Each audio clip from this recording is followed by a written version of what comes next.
微曲折迷离，K 姐解探秘。大家好，我是 K 姐，欢迎回来。2015年7月17日，美国加州的警方在一辆废弃的 SUV 里面发现了一具严重腐烂的尸体。为了确定死者的身份，警方对这具尸体进行了尸检。然而，随着案件的进一步调查，古怪的事情发生了。死者生前的未婚妻指出，男子一直有一个不可告人的秘密，那就是他真实的身份其实是一位外星混血儿。此话一出，很多人都感到有些莫名其妙，但随着其他证据的出炉，人们不得不对外星混血儿的说法认真了起来。那这位外星混血儿到底有着怎样的证据？外星人和人类的混种又真的存在吗？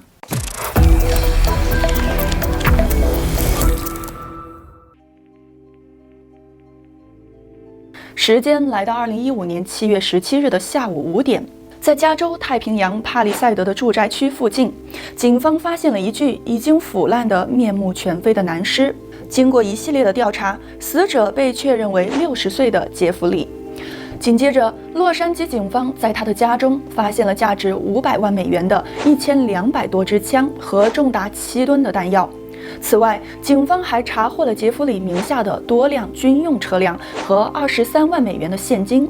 更让人感到奇怪的是，死者生前的未婚妻曾经很认真地告诉警方说，杰弗里在生前宣称自己是一个秘密的为政府工作的外星混血儿。警方对此感到很意外。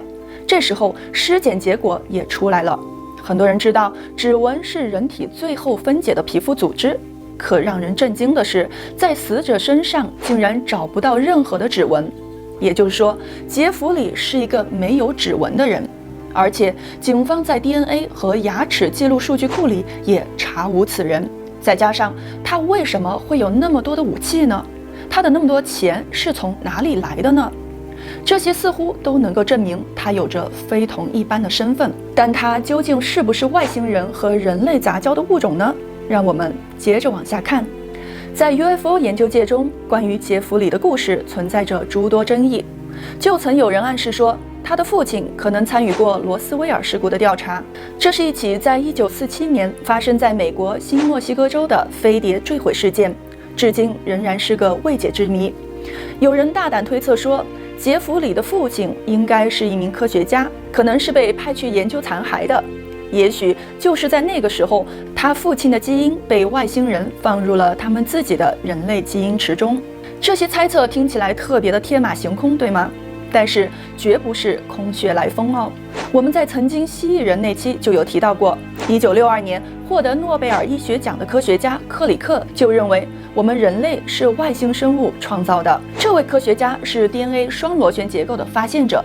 在他1993年出版的书《生命起源和本质》中就有提到，他说，我们的基因序列非常的复杂，这并不是偶然产生的，而是地球之外更高等的生物所创造。我们的 DNA 有很强的自我复制的能力，并且出错的几率极小。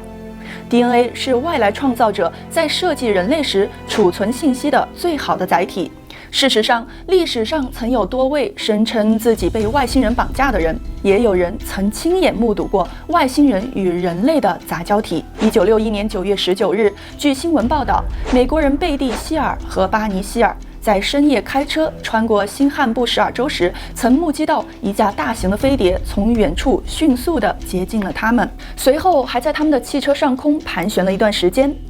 两人透过飞碟的窗户看到了奇怪的人影，随后这对夫妇就遭到了外星人的绑架。他们在这期间的记忆还遭到了消除。幸运的是，贝蒂和巴尼希尔并没有受到严重的身体伤害。后来，这对夫妇接受了催眠，并回忆起了一些绑架的细节。据回忆，夫妇俩被外星人带上了飞碟。贝蒂向绑架他们的外星人恳求道：“不要伤害他们。”但紧接着，贝蒂就被放到了一张桌子上，外星人将一根针插入了他的胃中。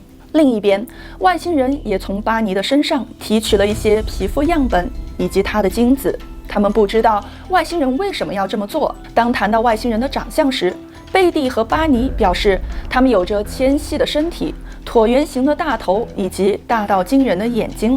他们的描述和后来许多其他目击者的描述有着惊人的相似之处。贝蒂和巴尼的遭遇是现代第一个记录在案的外星人绑架案例，但类似的事件还有很多。比如1988年，一位名叫金·加士伯的女摄影师就曾分享过自己被外星人绑架的恐怖经历。事发当晚，她就住在太平洋帕利塞德的一家临海酒店。没错，太平洋帕利塞德就是视频开头所提到的那位外星混血儿离奇去世的地点。这也许是一个神奇的巧合。说回金·加士伯的遭遇，当他走到酒店的窗边时，突然在远处的海平面看到了闪着亮光的不明飞行物。他很确定那并不是一艘船或一颗星星，但没过多久，不明飞行物就消失了。于是他就像往常一样上床睡觉了。但没想到的是，当他在半夜醒来时，却惊讶地发现自己已经不在床上了。紧接着，金·加士伯就发现自己的全身已经被麻痹，在他的前面出现了几个大约1米高的灰白色的生物，它们赤裸着身体，有着巨大的脑袋和黑色的眼睛。之后，恐怖的事情发生了。金·加士伯这样回忆道：“我想我的 DNA 被取走了，他们将我的卵子与某个人的精子以及他们自己的 DNA 相结合，以此创造出了外星混血儿。我的身体被植入了一个外星胎儿，他们将胎儿留在我的体内几个星期，又把我带了回去，取出了胎儿。这太可怕了。”金·加士伯所描述的遭遇确实非常可怕。除了他之外，还有不少被绑架者谈到过灰色外星人将他们绑架到宇宙飞船上，接着对他们进行实验，让他们怀上混血儿的故事。听到这里，可能有的人觉得这些故事实在是太扯淡了吧？但有研究人员表示，如果一个人这样说，我们可以说他在撒谎。但如果世界各地有很多人都有着类似的遭遇，那其中是否有一部分事实在里面呢？针对人类与外星人究竟能否结合的问题，除了诺贝尔奖得主克里克之外，还有一些科学家也有不小的发现。比如威斯康星大学的人类学家约翰霍克斯博士对人类几千年来的 DNA 进行了全面的分析，他的发现让人难以置信。他说，如果我们将公元前3000年的某个人类的 DNA 与今天活着的人类的 DNA 进行比较的话，就会发现它已经足足改变了7%。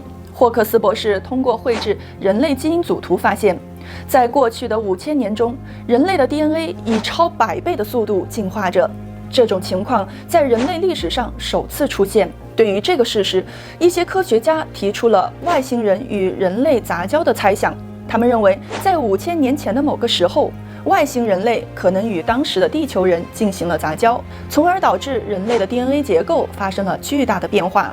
这一猜想因为过于大胆，让很多人都难以接受。但如果打开思路，我们就会发现，自古以来就有人类与世界各类神话中的神交配的奇特现象。中国古籍中记载的最早的王伏羲和他的妹妹女娲都是人首蛇身。这种爬行类人形生物不仅出现在中国，在全世界的古代书籍里都有着类似的记载，比如在日本、希腊和南美。